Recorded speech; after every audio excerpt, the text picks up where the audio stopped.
when you have a cold, never take a medicine.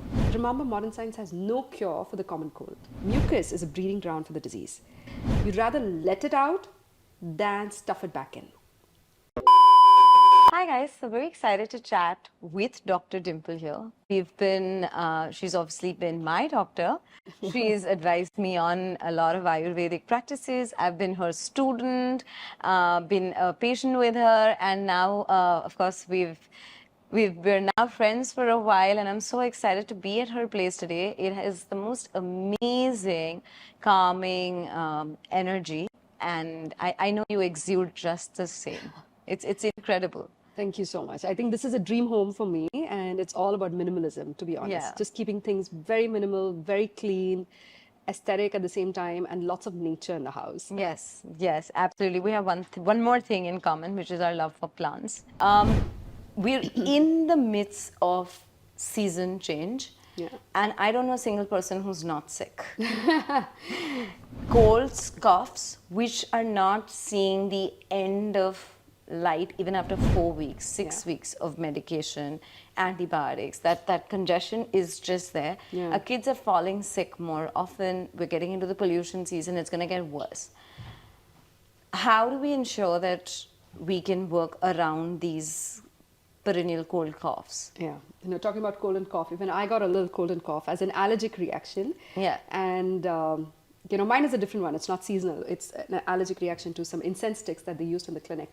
So this is something that an amazing allopathy doctor told me. And I met him just a few times, and he's no more. He passed away. When I had a cold and cough, I would keep running to him because he was right next door, like a few streets away from my hostel at that point in time. He would just sit with me and talk to me about life and, virtues and values. And then when I would ask him for a prescription, he would give me nothing.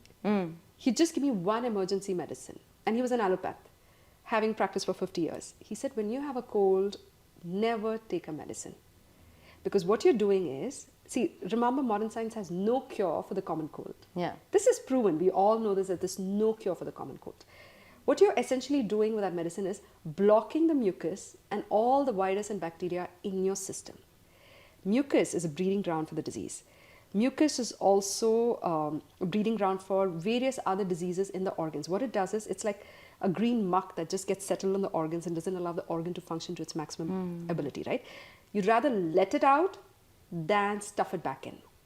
The body's defense mechanism is to create mucus, to trap all the bacteria and the pollen grains and the allergens and release it out.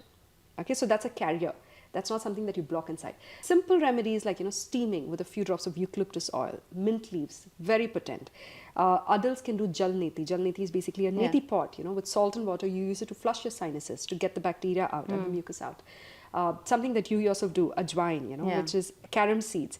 You just roast it on a pan, put it in a small poultice bag or a kerchief, and then use it to sniff. Yeah. Carom seeds has an anti-inflammatory effect on the sinus glands immediately. Including honey in your diet. Now, honey is something I don't recommend to everyone because it takes one honeybee an entire lifetime to just create half a teaspoon of honey. So, we're taking away all their hard work, which is why I say adults like us really don't need honey in our diet. It's like a very fancy thing that has just come, in our cuisine nowadays. We put honey on everything. Save the honey for children who are sick and for senior citizens who are sick. So when you have a cold and cough, honey is the best remedy that Mother Nature has given. It basically dissolves mucus. It takes everything down. And if you're allergic to a certain pollen grain, this is a trick. You have the honey sourced from that pollen grain. So you're introducing it as a food inside your body. Your body recognizes it as a food and no more as an allergen. So when the pollen grain hits, the body is acclimatized to it. It's basically introducing your body to the local bacteria, to the local pollen grains. But how will I know which pollen I'm allergic to? Simple trick is source honey from your local topographic region. Do not buy these, I'm sorry to say, FMCG based honey products, because really FMCG companies don't care for your health. That's the hard truth. They only care for your addiction to their foods because addiction feeds their profit. Yeah. Right? The more addicted you are to their foods.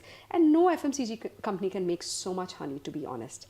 It's impossible. So go to your local farmer's market. Every city has a local farmer's market. Yeah. Ask your local farmers to give you the local honey, which is sourced from their topographic region.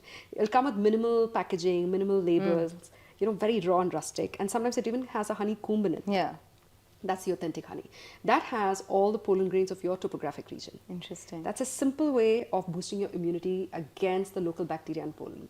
For parenting tips, celebrity interviews, recipes, conversations with experts, DIYs, and lots more. Subscribe to Kids Talk Press now.